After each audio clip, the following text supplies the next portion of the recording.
దేవునికి మహిమ కలుగును గాక. ప్రభువు పేరట మీ అందరికీ వందనాలు, శుభాలు. మరణాత బాగున్నారండి? మీ అందరూ బాగున్నారని తలంచుచు మన ప్రభువును రక్షకుడైన యేసుక్రీస్తు దివ్యమైన నామమున మీ అందరికీ శుభాలు తెలియపరుస్తున్నాను. ప్రియులరా, ఈ దినము దేవుని వాక్యము నిమిత్తము ప్రార్థన చేసుకుందాం. ప్రార్థన. పరిశుద్ధుడా పరిశుద్ధుడా పరిశుద్ధుడా, ప్రేమామయుడా, కరుణామయుడా, దయామయుడా, సృష్టికర్త, మహోన్నతుడా, మహాగణుడు అయిన తండ్రి, నీకు స్తోత్రాలు. సమయంలో నీ వాక్యమును బట్టి ప్రభా నీ యొద్దకు చేరిన మనం నీ వాక్యము చేత మమ్మల్ని బలపరిచి, నడిపించి, ఆదరించి, ఆయుధపరిచి, నీ ఆలోచన చేత మమ్మల్ని సిద్ధపరిచి నడిపించమని నీదైన దాసుడైన వర్గపరిచి నీ ఆత్మ నడిపి బదాయి చూపించమని మా ప్రభువును రక్షకుడైన యేసుక్రీస్తు యొక్క దివ్యమైన నామమును అడిగి ప్రార్థన చేయుచున్నాను పరమ తండ్రి, ఆమేన్. మన తండ్రిని దేవుని సన్నిధి సహాయం సదా తోడై ముందుకు నడిపించునుగాక, ఆమేన్. ప్రియులారా, దేవుని వాక్యము నిమిత్తం అనేక విషయాలు మనం తెలుసుకుంటూనే ఉన్నాం. లేఖనము ద్వారా అనేక విషయాలు బైబిల్ గ్రంథము ద్వారా వింటూనే ఉన్నాం. మరి రోమా పత్రిక 8వ అధ్యాయము 25వ వచనం వరకు మనం ఉదయకాలం మరి నిన్నటి కాలంలో వివరించుకున్నాం. ప్రియులారా, ఈరోజు మరి అదే పాఠమును మనం గమనించగలిగి ఉండాలి. కనుక దేవుడు ఆత్మ నిమిత్తము అనేకమైన విషయాలు మాట్లాడుచున్నాడు. ఎటువంటిది ఏంటంటే మనం చూస్తే, ఆత్మయు మన బలహీనతను సహాయము చేయుచున్నాడు. ఎలా అనగా, మనము యుక్తముగా ఎలాగూ ప్రార్థన చేయవలనో మనకు తెలియదు కానీ ఉచ్చరింప సత్యము మూలుగులతో ఆత్మ తానే మన పక్షముగా విజ్ఞాపన చేయుచున్నది. ప్రియులారా, ఆత్మకు మనం ఎప్పుడైతే లోబడుతున్నామో మన పక్షాన ఆత్మే విజ్ఞాపన చేస్తుందంట. నా మాటలు మీకు అర్థమవుతున్నాయా? ఎప్పుడైతే ఆత్మకు లోబడి నువ్వు జీవిస్తున్నావో అప్పుడు ఖచ్చితంగా ఆత్మ నీకు ఆదరణ కలగజేస్తుంది, ఆత్మ తలంపులు ఇస్తుంది, ఆత్మ నడిపింపిస్తుంది, ఆత్మ ప్రభువును చూసే భాగ్యం ఇస్తుంది, ఆత్మకు పోరాడే శక్తి ఉంది, ఆత్మకు మొరపెట్టే శక్తి ఉంది, ఆత్మకు జయించే శక్తి ఉంది, ఆత్మకు ప్రభు యొద్దకు చేరే శక్తి కూడా ఉంది ఆత్మకు. అందుకే ఆత్మకు లోపడినప్పుడు ఆత్మ నీ వైపు నీ తరపు నుండి పోరాడుతుంది అన్నాడు. ఎందుకు పోరాడుతుంది? ఆత్మ పోరాడే గుణము కలిగినది కాబట్టి. అయితే ఇక్కడ అంటున్నాడు, మరియు అనే మాటను గమనిస్తే మనం ఇక్కడ చాలా విషయాలు మనకు అర్థమవుతుంది. ప్రియులారా, ఎందుకు దేవుడు ఎందుకు మాట్లాడుతున్నాడు ఇక్కడ ఎందుకు ఈ మాటలన్నీ ఆయన దేవుని చిత్త ప్రకారము పరిశుద్ధుల కొరకును విజ్ఞాపన చేయుచున్నాడు. దేవుని ప్రేమించే వారు ఇక్కడ ఏమంటున్నాడు చూసారు, గమనించండి ప్రియుడా. ఇక్కడ ఎందుకు మూలుగులతో ఆత్మ పక్షముగా ఎందుకు చేయుచుంది? మరియు హృదయములను పరిశోధించువాడు ఆత్మ యొక్క మనసు ఏదో ఎరుగును. ఎలాగనగా ఆయన దేవుని చిత్త ప్రకారము పరిశుద్ధుల కొరకు విజ్ఞాపన చేయుచున్నాడు. దేవుని ప్రేమించే వారికి అనగా ఆయన సంకల్పము చొప్పున పిలువబడిన వారికి మేలు కలుగుటకై సమస్తమును సమకూడు జరుగుచున్నావని వెరుగుదము. అంటే ఆత్మకు లోబడటం వల్ల మనకి ఎన్ని మేలులు జరుగుతున్నాయనేది ఇక్కడ వివరిస్తున్నాడు. మనిషిగా నాకేం జరగట్లేదు, ఏం కలగట్లేదు, ఏమో రావట్లేదు అనుకునే సహోదరుడా, కుమారుడా, ఆత్మకు లోబడటం వల్ల వచ్చే మేలులు ప్రయోజనాలు ఏంటో దేవుడు చెప్తున్నాడు. ఇక్కడ ఆత్మకు లోబడటం వల్ల మొదటి శాసనానికి అంటే లేఖనానికి లోబడాలి, అంటే ధర్మశాస్త్రానికి లోబడాలి, తర్వాత ఆత్మకు లోబడినప్పుడు ఆత్మ నీ పక్షాన పోరాటం చేస్తుందనేది ఇక్కడ చెప్తున్న మాటల్ని మనం వింటున్నాం. ప్రియులారా, ఈ యొక్క మాటలు ఎలాగున్నాయంటే అపోస్తలుడైన పౌలు ఆత్మ సంబంధంగా ఇక్కడ మాట్లాడుతున్నాడు. ప్రియులారా, ఎందుకు ఆత్మతో మనం పోరాడి కలిగి ఉండాలి అంటే, ఎందుకనగా తన కుమారుడు అనేక సహోదరులలో శ్రేష్ఠుడగునట్లు దేవుని ఎవరిని ముందు ఎరుగునో వారు తన కుమారుడితో సారూప్యము గలరుడటకు వారిని ముందుగా నిర్ణయించును. మరియు ఎవరినా ముందుగా నిర్ణయించునో వారిని పిలిచి, ఎవరిని పిలిచినో వారిని నీతిమంతులుగా తీర్చును. ఎవరును నీతిమంతులుగా తీర్చునో వారు ఇట్లుండగా ఏమందుము, దేవుడు మన పక్షమున ఉండగా మనకు విరోధి ఎవడు? చూసారా ఎంత చక్కటి మాటలు చెప్తున్నాడు. ఈ మాటలన్నీ కూడా మనము ఏం మాట్లాడుతున్నాడు 31వ వచనం వరకు అంటే, మనకు విరోధి ఎవడు లోకములో ఉన్నాడా? లేడు. ఎందుకంటే దేవుని లేఖనానికి లోబడుతున్నాం, దేవుని ధర్మశాస్త్రకు లోబడుతున్నాం, దేవుని యొక్క ఆత్మకు లోబడుతున్నాం. అప్పుడు నీకు విరోధి ఎవడు? మొదట ఏం చేయాలంటే దేవుని యొక్క ధర్మశాస్త్రానికి లోబడండి, దేవుని లేఖనకు లోబడండి, దేవుని వాక్యానికి లోబడండి, దేవుని ఆత్మకు లోబడండి. అప్పుడు దేవుడు నీ పక్షాన నిలిచుంటాడు, యుద్ధం చేసేవాడుగా. అంటే నిన్ను జయించేవాడెవడు? దేవుడిని జయించేవాడు ఎవరైనా ఉన్నారు ఈ లోకంలో? లేరు. ఎందుకు లేరు అంటే, ప్రభువే నీ వశమై ఉన్నప్పుడు నీకు భయం ఏంటి? రాజే, ఈ యొక్క దేశ నాయకుడే నీ వశమైతే నీకు భయం ఏంటి? ఎవరు వచ్చినేమీ చేయలేరు. బలహీనుడు కాస్త బలవంతుడుగా మారిపోతాడు. ఎందుకంటే అవతల వాడు ఏమి చేయలేడు, కానీ అవతల ఉన్న బలం మాత్రం చాలా శక్తి గలది. అందుకే నువ్వు బలహీనుడు అయినా నువ్వు కుంగిపోవద్దు. బలవంతుడైన దేవుడు నీ పక్షాన యాజ్యమాడుతున్నాడు. ఆత్మరూపముగా ఆత్మ ద్వారా నీ పక్షాన పోరాడట కానీ సిద్ధముగా ఉన్నాడని విషయం మర్చిపోవద్దు. అయితే ఇక్కడ తన సొంత కుమారుడిని అనుగ్రహించుటకు వెనుకకు తీయక మన అందరి కొరకు ఆయనను అప్పగించిన వాడు ఆయనతో పాటు సమస్తమును మనకెందుకు కలగజేసును? మన గ్రహింపడు. దేవుని చేత ఏర్పరచిన వాడు వారి మీద నేరము మోపువాడు ఎవడు? ఇక్కడ ఏమన్నాడు అంటే, దేవుని నిమిత్తం ఏర్పరచిన వారి మీద నింద మోపేవాడెవడు? దేవుడు ఏర్పరచుకున్న నిన్ను, నీ కుటుంబాన్ని అంటే నింద మోపేవాడు ఎవడైనా ఉన్నాడు ఈ లోకంలో? లేడు. ఏలెట్టు చూపించేవాడిని కూడా దేవుడు ఉంచడు అక్కడ.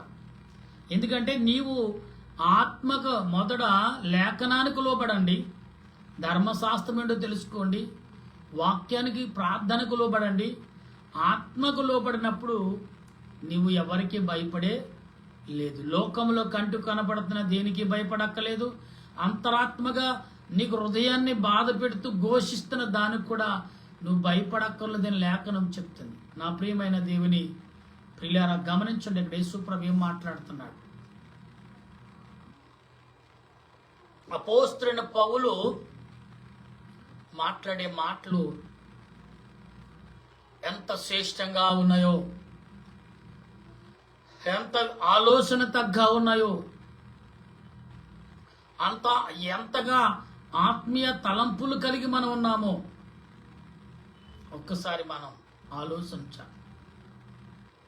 నా ప్రియమైన దేవుని బిడ్డలారా, శరీర సంబంధంగా నువ్వు ఉంటే ఆత్మ లోపరుచుకోలేవు. ఆత్మ సంబంధంగా ఉండి శరీరం బలపరుచుకో.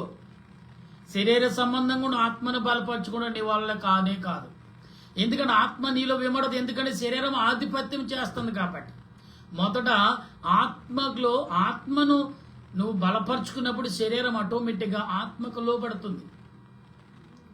ఆత్మకు లోబడటానికి శరీరము బలం ఆధిపత్యం చెలాయిస్తే మరణానికి చేరువైపోతా, కానీ పరలోకం దేవునితో పాటు నివసించడానికి అవకాశం ఉండనే ఉండదు.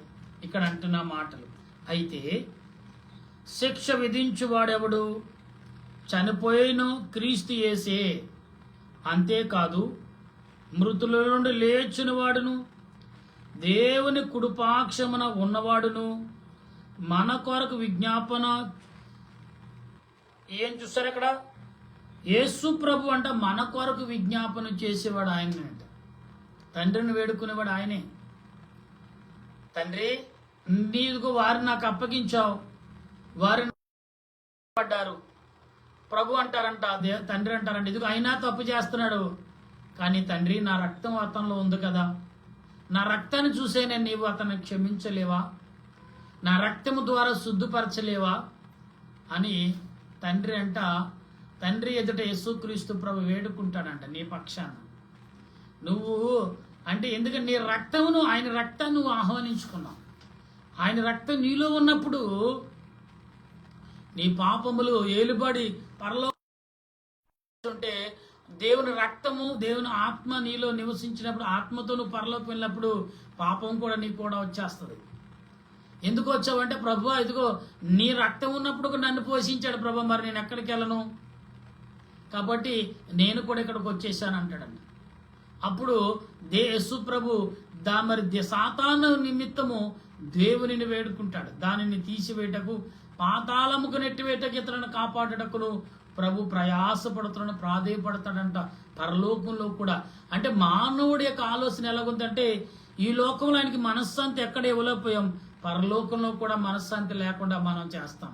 ఆత్మ ద్వారా కూడా నీ ఆత్మను పరలోకంలో తండ్రి ఎదుట నిలబడినప్పుడు యేసు ప్రభు బ్రతిమాలుకుంటాడు. ఎందుకంటే ఆయన రక్తము, ఆయన శరీరము, ఆయన ఇముడి ఉంది కాబట్టి. ప్రతి నెల తీసుకుంటున్నాం, చేసే పాపాలు చేస్తున్నాం, ప్రతి నెల శరీర రక్తం తాగుతున్నాం, మాట్లాడే మాటలు మానట్లేదు. కానీ ఈ విషయాలన్నీ కూడా మనం గమనించాలి ఒకసారి. ఎందుకు దేవుడు వేడుకోవాల్సి వస్తుంది అంటే, ఎడబాపు వాడు ఎవడు? శ్రమ అయినను, బాధ అయినను, హింస అయినను, కరువైనను, వస్త్రహీనత అయినను, ఉపదంబరమైనను, ఖడ్గమైనను మనలను వెడవాపున. అంటే ఇవన్నీ కూడా మనల్ని దూరపరచగలవా? దేవుని ఎదుటిని దూరపరచలేవు. ఎందుకంటే దేవుని ఆత్మతో నువ్వు స్నేహం చేస్తున్నావు, దేవుని ఆత్మతో నింపబడ్డావు, దేవుని ఆలోచనతో బలపడుతున్నావు. అందుకే లేఖనానికి లోబడండి, ధర్మశాస్త్రానికి లోబడండి, ప్రార్థనకు లోబడండి, విజ్ఞాపనకు లోబడండి. దేవుని ఆత్మకు లోబడినప్పుడు నువ్వు ఎక్కడికి వెళ్ళినా దేవుని వాడివే. ఏమని ఇండియా ఎవరో నువ్వు అంటే పాస్పోర్ట్ ఉంటుంది, ఇండియా వాడు అంటారు. ఎందుకంటే 3 సింహాలు 4 సింహాలు కలిగిన గుర్తు ఆ పాస్పోర్ట్ మీద ప్రింట్ చేయబడుతుంది కాబట్టి ఏమంటారు? మొదలు ఇండియా అంటారు. అంటే ఎక్కడికి వెళ్ళినా ఇండియా వాడు. అలాగనే నువ్వెక్కడున్నా యేసు ప్రభు యొక్క రక్తము, శరీరము నీలో ఇమిడిపోయినవి కాబట్టి దురాత్మ నేను వెంబడించిన పరలోకం వెళ్ళండి ప్రభు. అదిగో యేసు ప్రభు యొక్క రక్తం అతనిలో ఉంది, అతను నరకానికి అలాగే తీసుకెళ్ళాను కదా. మరి ఆయన రక్తం ఏంటి? ఆయన రక్తం ఉన్నప్పుడు సాతానుగాడు నాతో స్నేహం చేశాడు కాబట్టి నేను తీసుకెళ్ళిపోతానంటే అప్పుడు అంటదంట ప్రభు అంటారన్న, ఆగాగు, నా తండ్రి దగ్గర మరి ఆయన ఏం చెప్తాడు అప్పుడు విందాం, అప్పుడు తీసుకెళ్ళి కానీ అంటాడు. అప్పుడు ఆయన పైనుంచి కింద చూసినప్పుడు కొంచెం మూలలైన ఆయన రక్తం దాగి ఉంటే, లేదు అతను పరలోక వాస్తుడు, ఎందుకంటే నా కుమారుడు రక్తం అతనిలో ఉంది అని ప్రభు మాట్లాడంట. నరకాన్ని తప్పించి పరలోక రాజ్యంలో నేను చేరుస్తాడంట. ఇక్కడ మాట్లాడదాం. ఇందును గూర్చి రాయబడేది ఏమనగా, నేను బట్టి దినమెల్లా వధింపబడిన వారము, వధకు సిద్ధపడలే గొర్రెలమని మేము ఎంచబడిన వారము, అయినను మనలను ప్రేమించిన వారి ద్వారా మనము వీటన్నిటిలో అచేతముగా విజయము పొందుతున్నాము.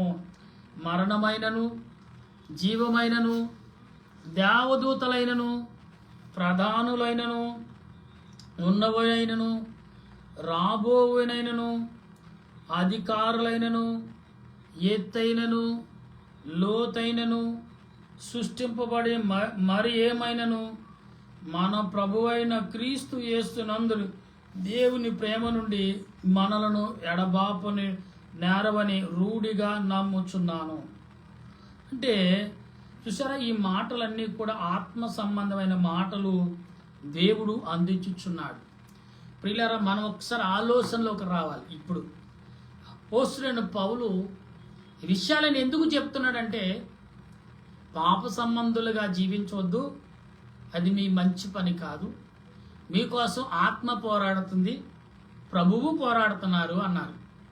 అందుకే దేవదాస్ అయ్యర్ అన్నారు, ప్రభువా నా కోసం ఎందుకయ్యా పోరాడుతున్నావు అంటే, లేదబ్బాయి నీతో పాటు నేను నా పరలోకంలో జీవించాలి కదా, కాబట్టి నీ వైపు నుండి సాతాన్ని నేను జయిస్తాను, నీ తరపు నుండి సాతానుతో నేను యుద్ధం చేస్తానంటే, ప్రభువా ఆ శక్తి నాకు ఇచ్చి నేను చేస్తానంటే, లేదు అబ్బాయి నువ్వు చేయలేవు అని చెప్పేవారంట. ఎందుకంటే దేవదాస్ అయ్య గారికి ఆయనకు ఆవేశం అనే ఉబస్సం అనే చిన్న బలహీనత ఉంది. దానివల్ల సాతానుతో పోరాడేవారు. అంటే ఓ రోజున ప్రభు మాట్లాడారంట, అబ్బాయి సాతానుని జయించే అవకాశం వచ్చింది, మరి నేను ఆ వ్యాధిని తీసేస్తాను అంటే, లేదు ప్రభు ఉంచు, అది ఉండటం వల్లనే సాతానుని జయించి నిన్ను గణపరిచే భాగ్యం నాకు దక్కింది అన్నారంట. అంటే వ్యాధి కూడా అయ్యగారు ఏం చేశారంటే ఒక ఆయుధంగా, ఒక గొప్ప ఆశీర్వాదంగా మార్చుకుంటున్నాడు ఆయన. అందుకే బాధ అయినా చింత అయినా అది ఫుల్ కాదు, పువ్వులు పానుపుగా మార్చుకున్నాడంట. నీవు ఎక్కడున్నా రాజువే. ఏం చేయాలి, ముళ్ళ పానుపుని పువ్వులు పానుపుగా మార్చుకోవాలంట. అందుకే సువాసన కలిగి మనం ప్రభు ఎడల జీవించినప్పుడు ఖచ్చితంగా ప్రభు యొక్క దాసులము దాసురాళ్ళము అవుతాం. నా ప్రియమైన దేవుని సంగమా, దేవుని బిడ్డలారా, ఒక్కసారి ఆలోచించండి. ఆత్మ తలంపులు ఎటువంటివో, ఆత్మ ఉద్దేశాలు ఎటువంటివో ఒకసారి మీరు గ్రహించాలని ప్రభువు నామమున మీ అందరికీ మరొకసారి తెలియపరుస్తున్నాను. ప్రియులరా, దేవుని వాక్యం ఏది చెప్పినా మనకు సత్యమే ప్రకటిస్తుంది, అసత్యాన్ని చెప్పదు. అందుకే ధర్మశాస్త్రం అనేది, ఈ ధర్మశాస్త్రం అనే పదం ఏదైతే ఉందో అది ఈ లోకంలో కాదండి, కానీ భూలోకంలో కూడా అది సంచరిస్తుంది. ఇదిగో నీ నిమిత్తం నేను నా తండ్రి దగ్గర వేడుకుంటాను. నా కోసం నేను వేడుకునే అవసరం లేదాయనకి. వాళ్ళు తండ్రిని బతిమాలుకునే కారణం ఏంటి? అందుకే అన్నారు కదా, ఈ భూలోకం నుండి అన్నారు ఏమని, తండ్రి వీరేమి చేయించున్నారు వారికి అసలు తెలీదు, చేయించేవాడు వీడు, కాబట్టి వారిని శిక్షించొద్దని బ్రతిమాలుకున్నాడు. ఎప్పుడు మరణములో ఉన్నప్పుడు కూడా, మరణములు దరికి చేయించున్నప్పుడు కూడా ప్రభు చెప్పిన మాట అదే. అందుకే యేసు ప్రభు భూలోకానికి బాలుడిగా వచ్చినప్పుడంట, ఆయన మహాదేవుడు బాలుడిగా ఎలా జన్మిస్తాడు అని చూడటకంట పరలోక సమూహం అంతా భూలోకానికి వచ్చేసిందంట. అంటే ఆయన ఏ రూపము కలిగి, పరలోకములో ఒక మహిమ రూపమును చూశారు, మానవ రూపములు ఎలాగుంటాడని చూస్తే ప్రపంచములో అంత సుందరుడు, అంత అందమైన వాడు ఎక్కడ లేరు, అంతగా వెలుగుతో నింపబడిన వాడు. ఆయన వెలుగును తగ్గించుకుని మానవుడిగా మారటకు దేవుడు ఎంతగా శ్రమించాడో గమనించండి. ప్రియులారా, ఒక గొప్ప అధికారి, అధికారి జీవితంలో కలిగి ఉన్న అధికారి పేదవాడిగా యాస వేయాలంటే ఎన్ని తిప్పలు పడాలో. చిన్న ఎగ్జాంపుల్ చెప్తున్నా. ఒక అధికారి పేదవాళ్ళ యొక్క బాధలు తెలుసుకుని ఆడి రూపంలో వెళ్ళాలనుకున్నాడు, కానీ నటించడం రావాలా, జీవించడం రావాలి, ఇవన్నీ నేర్చుకోకుండానే ప్రజల మధ్యకి వెళ్ళిపోతాను, వారిలో ఒకరిని అవుతానంటే వారి యాస వేసుకెళ్ళి పిచ్చోళ్ళలాగా ఉండాలి.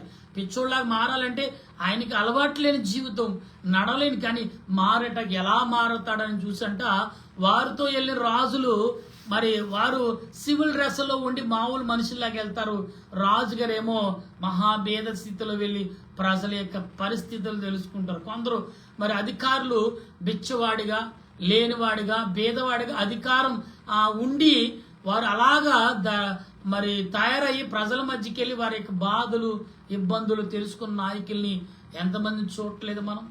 ఎందుకంటే నీతిగా ప్రజలు ఏం తెలుసుకుంటున్నారు, నా చేతి కింద మనుషులు ప్రజల్ని ఎలా చూస్తున్నారు, ఎలా బాధ పెడుతున్నారా, సంతోష పెడుతున్నారా అనేది తెలుసుకోటకు వారిలో ఒకరిగా వారు ఎందరినో చూస్తున్నారు. యేసు ప్రభు కూడా మనలో ఒకరు రావటానికి ఆయన ఎన్ని తిప్పలు పడ్డాడు. బాలుడిగా రావటానికి ఆ అంత మహిమగల దేవుడు చిన్న గర్భంలో మరి ఆ గర్భ సంచులో మరి ఇముడటానికి ఎన్ని రకాలుగా అయినా తిప్పలు పడి ఉంటాడు. ఒకసారి గమనించండి. మానవుడి వల్ల తిప్పలు తప్ప ఏమంటే ఒక ఆయన అన్నారండి, దేవదాసయ్య గారు అన్నారంట, అబ్బాయి పప్పలు కావాలా తిప్పలు కావాలన్నారంట. ఇదేంటి ఇలాగ అడుగుతున్నారండి, పప్పలు కావాలా తిప్పలు కావాలంటున్నారండి. పప్పలు కావాలా తిప్పలు కావాలంటే అందరూ పప్పలు కావాలని పప్పలు పక్కన పెట్టారంట. అబ్బా బాగున్నాయి, లడ్డులు ఉన్నాయి చక్కగా. ఆనాటి కాలంలో దేవదాసయ్య గారి కాలంలో లడ్డులు నేతితోటే చేసేవారు లడ్డులు. మరి ఇలాగా ఇప్పుడులాగా ఆయిల్ వేసేవారు కదా, అప్పుడు నేతితోటే చేసేవారు లడ్డులు. అంతగా కమ్మదనం, అంత శ్రద్ధగలు చేసేవారు. అందరూ అయ్యో మీరు పప్పలు కావాలంటే అటు వెళ్ళండి, తిప్పలు కావాలంటే ఇటు పక్కన రండి అన్నారంట. ఏముందిలే తిప్పలు ఏదో మాట్లాడతారు ఏదో అంటారు కనేసి అందరూ వెళ్ళారంట. ఒక రుద్రాలు మాత్రం ఆ తిప్పలు అనే పదం ఆ పక్కకు వచ్చి నిలబడిందంట. ఏంటమ్మా అంటే, ప్రభువా నా జీవితం చాలు, ఇప్పుడు నేను తిప్పలు పడతాను, నువ్వే శిక్ష వేసిన అయ్యా దేవదాసయ్య, నువ్వే రకంగా హింసించినా కానీ నేను దానికి సిద్ధమే అన్నదంట. ఏముంది కానీ దేవుడు దేవదాసయ్య గారు ప్రార్థించగా ఆయుష్ వచ్చిన దానికి చక్కటి తిప్పలన్నీ కూడా ఈజీగా పప్పలు తిన్నంత ఈజీగా చేయిస్తుందంట ఆ లోకంలో. ఈ పప్పలు తిన్న వాళ్ళు చాలా ఇబ్బంది, నోటు రుచిగా ఉంది కానీ తర్వాత వచ్చే బలహీనతలు, తర్వాత వచ్చే ప్రభావం ఏంటో చాలా మంది ఇబ్బంది పడుతున్నారంట. అందుకని పిల్లలు, ఈ లోకంలో నీవు పప్పలు కోరుకుంటే మాత్రం తప్పదు, ఇక్కడ తప్పదు. అదే ఈ లోకంలో తిప్పలు కోరుకున్నావు అనుకోండి, ఈ లోకంలో నీకు ప్రసాదం. ఎందుకంటే కష్ట విలువ తెలుసు, అన్ని విలువలు నీకు అనుకూలంగా ఈజీగా చేయించగలుగుతావు. కానీ పప్పల కోసం, సుఖం కోసం, సుఖభోగాల కోసం, ఆస్తి అంతస్తు కోసం కూడగట్టుకో, సంపాదించుక దాని విలువలు తెలుసుకోటకు డబ్బు విలువ తెలియాలంట, మనకి బంగారు విలువ తెలియాలంట, వస్త్రాల విలువ తెలియాలంట, తినే ఆహార విలువ తెలియాలంట, పీల్చే గాలి విలువ ఏంటో తెలియాలంట. కంటుకు కనపడదు కాదండి, దాని విలువలు కూడా మనం ఎరిగినప్పుడేనంట ఆరోగ్యంగా ఉంటాం. నీటి విలువ ఏంటో తెలుసుకోవాలంట, గాలి విలువ, నీటి విలువ, సూర్యుడి వెలుగు, అన్ని రకాల సృష్టి విలువలు తెలుసుకున్నాడు ఆ మనిషి చాలా జ్ఞానవంతుడిగా ఉండగలుగుతాడు. అటువంటి ఆలోచన పరిశుద్ధాత్మ దేవుడు నీకు నాకు మనందరికీ పరిశుద్ధాత్మకు లోబడి విలువల నిమిత్తము ఆత్మకు లోబడి జీవించే కృపను పరిశుద్ధాత్మ దేవుడు మనందరికి అందించును గాక. ఆమేన్. ప్రేమమయుడా, కరుణామయుడా, దయామయుడా, సృష్టికర్త, మహోన్నతుడా నీకు వందనాలయ్యా. ఇంతవరకు మా ప్రియులతోనూ మాట్లాడావు, ఇంతవరకు నీ ఆలోచన చేత మమ్మల్ని బలపరిచావు, నీ క్రియల చేత మమ్మల్ని సిద్ధపరచు, నడిపించి, దీవించి, ఆదరించి, ఆయుధపరచున ఓ ప్రభువా నీకు వందనాలు. ఈ సమయంలో ప్రార్థిస్తుండగా నీ ఆత్మ నడిపింపు, నీ సన్నిధి కాపుదలను మాకు అనుగ్రహించు, బలపరచు, నడిపించమని, నీ దీవెన యావత్తు కూడా తోడుగా ఉంచి వదిలి చేయమని, క్రియల చేత మమ్మల్ని సిద్ధపరచుమని ప్రభా, నీ సన్నిధి కాపుదల, నీ ఆలోచన క్రియలు మాకు అందించి మహిమ పొందమని ఈ ఉదయ కాలంలో ప్రభా మాకు తోడై ఉన్నావు. ఈ సాయంకాల సమయం వరకు, సాయంకాల సమయంలో నీ పాదములు ఎదుట వచ్చి ప్రార్థించుటకు ఆనంద మాసంలో మరొక రోజులోకి మేము ప్రవేశించాం. 26వ తారీఖు నీ పాదములు ఎదుట ఈ రీతిగా నీ ఆత్మకు లోబడి మాట్లాడే కృపను మాకు దయచేశావు. అవును ప్రభా, ఆత్మ పోరాడుతుంది, ఆత్మ పోరాడే నిమిత్తం ప్రభువు కూడా పోరాడుతున్నారు, నిమిత్తం యుద్ధము చేస్తున్నారు అనేది బ్రతిమాలుకుంటున్నారనే విషయాలు దేవా నీ సన్నిధి ద్వారా మేము తెలుసుకున్నాం. మమ్మల్ని తగ్గించుకుంటూ నేను హెచ్చించే కృపను, నీ అందు విశ్వాసము కలిగి ప్రార్థించే కృపను అనుగ్రహించి బలపరచుమని దేవా ఈ సాయంకాల సమయంలో నా దేశ ప్రజలను, నా దేశ పెద్దలను, నా దేశ నాయకులను, నా దేశంలో మిలిటరీ వారును, పోలీస్ శాఖ వారు, డాక్టర్లు, నర్సులను, పారిశుద్ధ వారు, కార్మికులు, రైతులు, వీరందరి మీద నీ ఆత్మ నింపి బలపరిచి ఆరోగ్యము, ఆయుష్ను, బలమును, శక్తిని, సంతోషము, సమాధానంతో నింపుదువుగాక. గర్భిణీ స్త్రీలు, బాలింతరాలను, బలహీనులను, అనారోగ్యవంతులు, ఆర్థికంగా చిదుగుపోతూ బాధపడుతూ కన్నీటితో నీ వైపు వచ్చి చూస్తే ఆరాధన చేస్తూ కన్నీటితో విలపించిన ప్రతి వారి యొక్క శోధన, వేదన, కన్నీరు, దుఃఖము, ఆత్మీయత, సంతోష, సమాధానము అనుగ్రహించబడును గాక. దేవా నా దేశ ప్రజలు 140 50 కోట్ల పైగానే ఉన్నారు. ఎందరో అనేక రకాలు అభివృద్ధిని దయచేయండి, స్వార్థము తొలగించి నీ సన్నిధి మాకు తోడుగా ఉంచి మహిమ పొందమని రక్షకుడును ప్రభువైన యేసుక్రీస్తు పరిశుద్ధమైన నామమును అడుగుచు ప్రార్థన చేయుచున్నాను మా పరమ తండ్రి, ఆమేన్. పరలోక మా పరమ తండ్రి, నీ నామమును పరిశుద్ధపరచునుగాక, నీ రాజ్యం వచ్చునుగాక, నీ చిత్తం పరలోకమందు నెరవేరినట్లు భూమి మీద నెరవేరిన గాక. మహోన్నతుడైన మాకు దయచేసి మా ప్రార్థన చేసి వారికి క్షమించిన ప్రకారం మా ప్రార్థన క్షమించు. శోధనకి అక్కిని తప్పించు రాజ్యము శక్తి మహిమ నిరంతరము నా తండ్రి, ఆమేన్. యేసురత్నమే జయం అపాదికలం, ప్రవేశరత్నమే జయం అపాదికలం, ప్రవేశ సంపూర్ణ విజయం అపాదికంతక నాశనం. హల్లెలూయా హల్లెలూయా హల్లెలూయా. స్తోత్రం స్తోత్రం స్తోత్రం. ఆమేన్ ఆమేన్ ఆమేన్. మన తండ్రి అయిన దేవుని ప్రేమ, త్రియేక దేవుని సన్నిధి, పరిశుద్ధాత్మ అన్యోక సహాయం ఇప్పుడు ఎల్లప్పుడు సదా తోడుగా ఉండి ఆయన రాకడకు సిద్ధపరచునుగాక. ఆమేన్ ఆమేన్ ఆమేన్. మీ అందరికీ వందనాలు. మరణాత. అందరికీ హ్యాపీ క్రిస్మస్.